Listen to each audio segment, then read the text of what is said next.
शिकार पे जाएंगे। महाराज, आज आप शिकार पे ना जाएं। मेरे मन में कुछ आशंका सी पैदा हो रही है।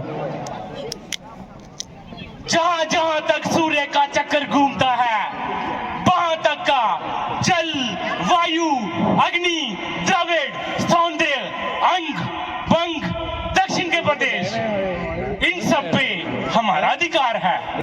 आपको शायद ज्ञात नहीं, हमारे पास शब्द वेदी बाण है, जिसका सामना कोई मनुष्य तो क्या, कोई असुर भी नहीं कर सकता। और तुम्हें भय हो रहा है महारानी? हम रघुकुल के क्षत्रिय हैं, हम यहाँ के योद्धा हैं। हमारी मर्जी के बिना रघुकुल का कोई पत्ता तक नहीं हिल सकता, और तुम्हें भय हो रहा है। महारानी, हमारे मार्ग में बाधा ना बने, हमें शिकार पे जाने दे। ठीक है महाराज, जाने का प्रबंध किया जाए, हमें हमारा धनुष दिया जाए।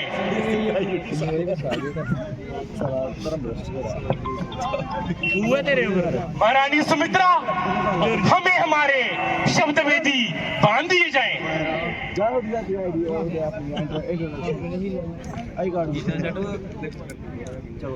स्वामी, हमने पुनर्जन्म में काफी अच्छे कर्म किए होंगे, जो हमें श्रवण जैसा पुत्र प्राप्त हुआ।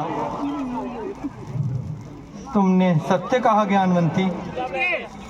हमने पिछले जन्म में बड़े अच्छे कर्म किए हैं, जो हमें श्रवण जैसा पुत्र प्राप्त हुआ है। पुत्र श्रवण, जी पिताश्री।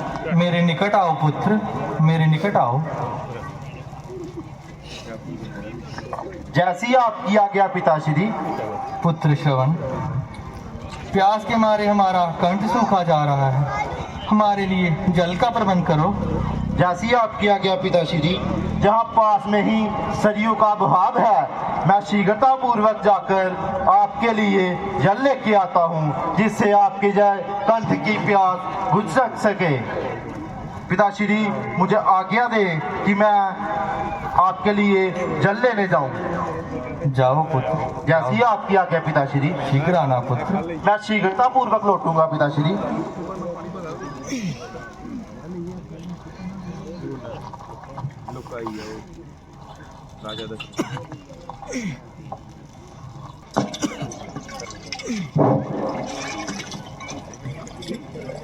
हमें ऐसा प्रतीत हो रहा है जैसे कोई मृग हमारे आसपास घूम रहा है, परंतु जे मुझे दिखाई क्यों नहीं दे रहा? कहीं जे मेरी नजर का धोखा तो नहीं? हे प्रभु, मेरे साथ कभी भी ऐसा नहीं हुआ है। कहीं जे कोई मायावी मृग तो नहीं? अब हमें पूर्ण विश्वास हो गया है जे अवश्य कोई मृग है और सरयू किनारे जल ग्रहण कर रहा है। मैं अभी अपने शब्द वेदी बाण से इसका वध कर देता हूँ।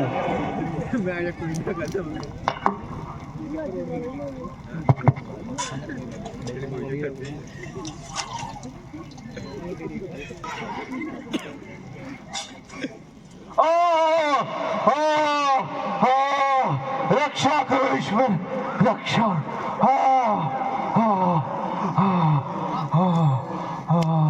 हे भगवान जी, आपने मुझे कैसी दुविधा में डाल दिया। हमें ऐसा प्रतीत होता है कि ये कोई मृग की नहीं, किसी मनुष्य की दवनी है, किसी मनुष्य की दवनी है। मैं अभी जाके देखता हूँ।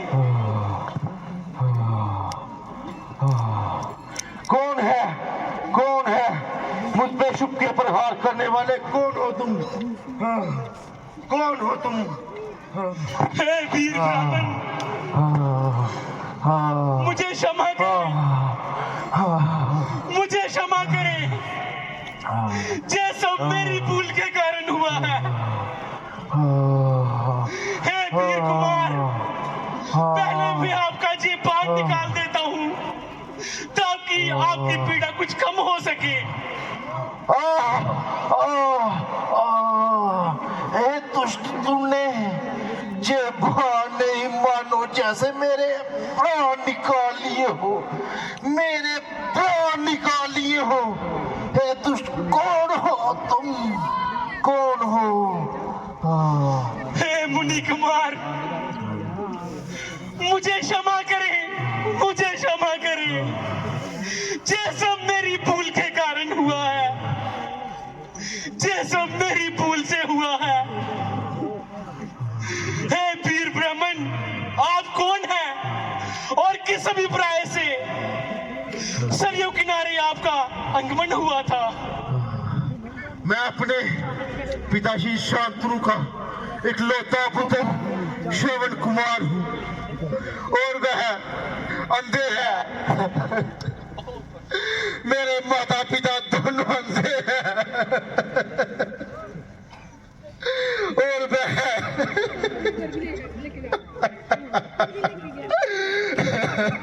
वृद्धावस्था में भी है। ए दुष्ट, मैंने ऐसा कौन सा नृत्य कार्य किया था जो तूने मुझे इस प्रकार का दंड दिया?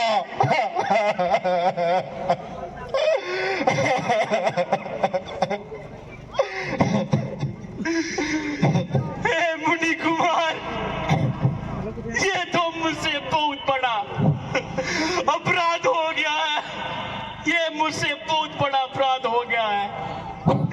हे मुनि कुमार, मैं अयोध्या नरेश दशरथ हूँ। मैं वन में शिकार के लिए आया था। मैंने अपना शब्द वेदी बाण एक मृग पे छोड़ा था, जो गलती से आपको जा लगा, आपको जा लगा। हे मुनि कुमार, रघुवंशियों के हाथों तो कभी भी किसी निहत्थे पे वार नहीं होता। ये आज पहली बार हुआ है कि हमारे हाथों किसी लाचार पे अत्याचार हो गया हो। आपकी इन अंतिम क्षणों में आपकी जो भी इच्छा होगी, जे राजा दशरथ अपने प्राण दे के भी उसे पूरा करेगा, अपने प्राण दे के भी उसे पूरा करेगा। ये हमारे आपसे वचन है, ये हमारे आपसे वचन है। हे दुष्ट रघुवंशी दशरथ, सुना था कि तुम बहुत बड़े नेक राजा हो, परंतु आज रक्षक भक्षक कैसे हो गए?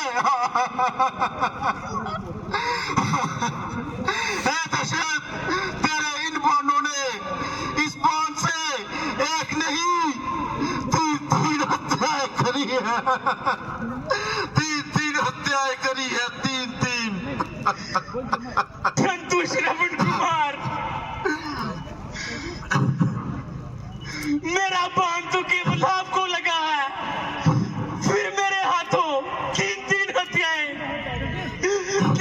हत्याएं कैसे हुई, कैसे हुई? हे दशरथ, मेरे माता पिता दोनों इस समय वृद्धावस्था में हैं। वह खुद चल भी फिर भी नहीं सकते और वह अंधे हैं।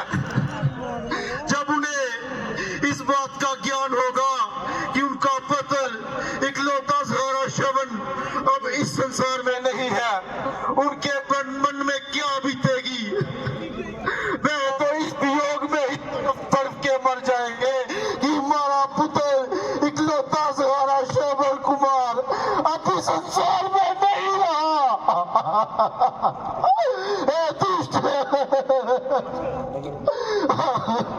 तुझे इस अपराध के लिए मेरे माता पिता ही क्षमा कर सकते हैं, परंतु मैं कैसा कपूत पुत्र हूँ जो अपने माता पिता की इन समय भी सेवा नहीं कर सका और उन्हें छोड़कर परलोक समा रहा हूँ।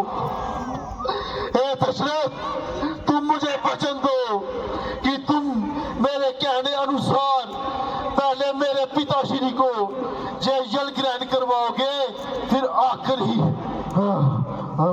मेरा अंतिम दाह संस्कार करोगे? हे श्रवण कुमार, मेरा आपसे वचन है कि मैं आजीवन तुम्हारे माता पिता की सेवा करूंगा,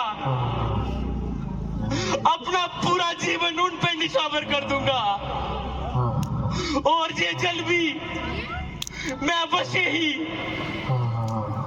उन्हें ग्रहण कराऊंगा, उन्हें ग्रहण कराऊंगा। हे दशरथ, शीघ्रता पूर्वक ये जल ले जाओ मेरे पिता श्री। तुम्हारा इंतजार करेंगे। हे भगवान, ये क्या हो गया? हमारे हाथों इतना बड़ा अनर्थ। हे भगवान, मुझे क्षमा कर।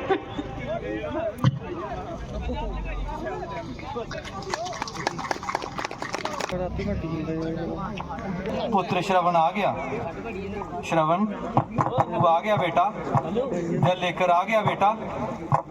तूने जल लाने में देरी कर दी तो तेरी माँ चिंता कर रही थी। मैंने कहा सरियों में स्नान कर रहा होगा। तू संकोच न कर पुत्र, हम दोनों में से तुझे कोई कुछ नहीं कहेगा।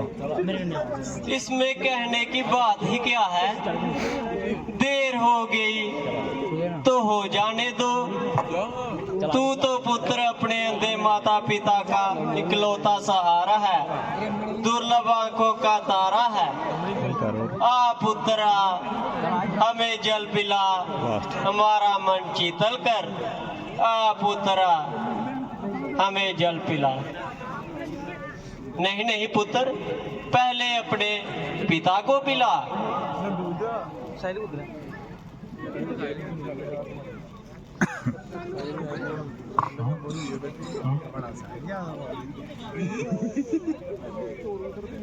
तुम मेरे पुत्र श्रवण नहीं? कौन हो तुम? बोलो, तुम कौन हो?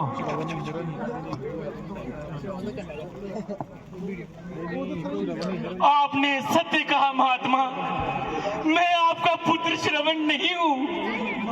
श्रवण नहीं हो तो फिर तुम कौन हो? बोलो, तुम कौन हो? अयोध्या नरेश, दशरथ। दशरथ? तो हमारा पुत्र कहाँ है? बोलो, हमारा पुत्र कहाँ है?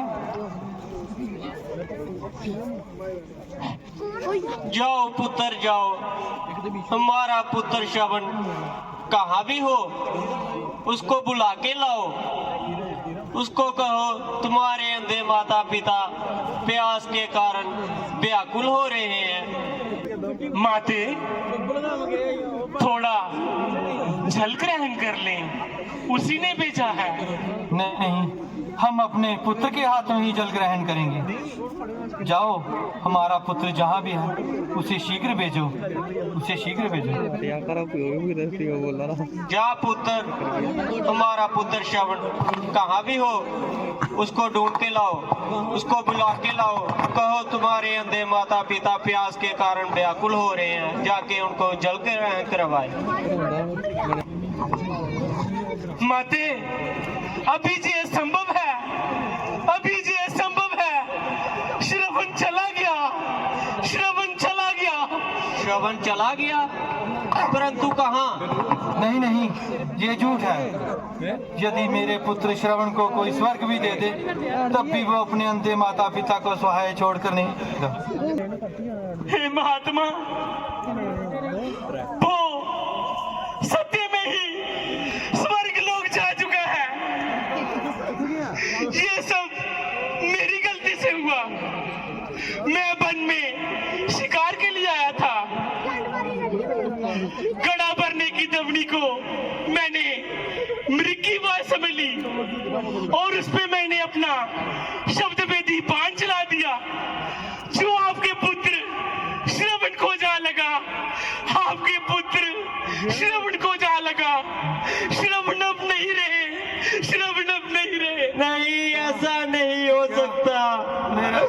मेरा पुत्र श्रवण मुझे छोड़ के नहीं जा सकता। मेरे लाल नहीं जा सकता। नहीं क्या हो गया? राजा दशरथ जी, तूने क्या किया जी, तूने क्या किया? हमसे हमारा इकलौता सहारा छीन लिया, सहारा छीन लिया। पुत्र श्रवण, इस संसार में श्रवण के अलावा हमारा कोई ना था, कोई ना था। पर तूने ये क्या किया, क्या किया राजा दशरथ, क्या किया? अब हम तुम्हें कैसे माफ करेंगे? मुझे क्षमा करें, मुझे क्षमा करें। तो बार बजे या नहीं ये तूने अच्छा ना किया राजा दशरथ, अच्छा ना किया। ये तूने बहुत बड़ा अपराध किया है, अपराध किया है। माते,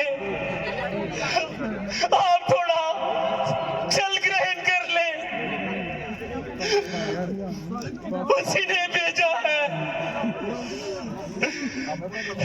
माते, जी श्रवण की आखिरी इच्छा थी, यही उसकी आखिरी इच्छा थी, थोड़ा जल ग्रहण कर ले। बस राजा दशरथ, बस। तू क्या ही जल पिलाएगा? जल तो केवल पुत्र पिलाता है। क्षमा करें माते, पुत्र श्रवण, क्षमा। तू इस संसार से चला गया तो मैं भी तुम्हारे पास आ रही हूँ, मैं भी तुम्हारे पास आ रही हूँ। मैं जी के क्या करूँ पुत्र श्रवण, मैं भी तुम्हारे पास आ रही हूँ, मैं भी तुम्हारे पास आ रही हूँ, मैं भी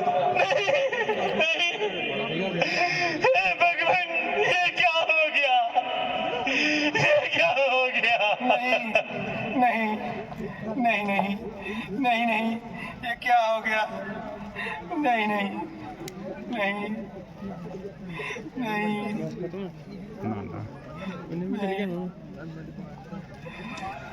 तू यहाँ हमारे पुत्र की अंतिम इच्छा पूर्ण करने नहीं आया, तू हमारा काल बनकर आया, तू हमारा काल बनकर आया। हे निर्दयी, क्या तेरे तीर कस में केवल एक ही बाण था?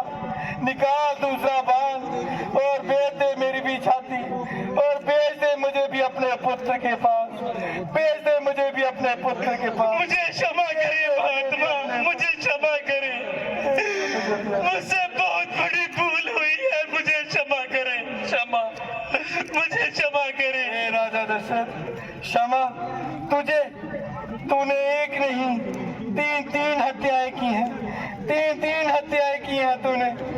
मेरा पुत्र भी चला गया, मेरी पत्नी भी नहीं रही, मैं भी अब जी के क्या करूँगा, मैं भी अब जी के क्या करूँगा? मैं भी अब मर रहा हूँ, मैं भी मर रहा हूँ, मैं भी मर रहा हूँ। मुझे क्षमा करें। हे राजा दशरथ, जा, मैं तुझे श्राप देता हूँ।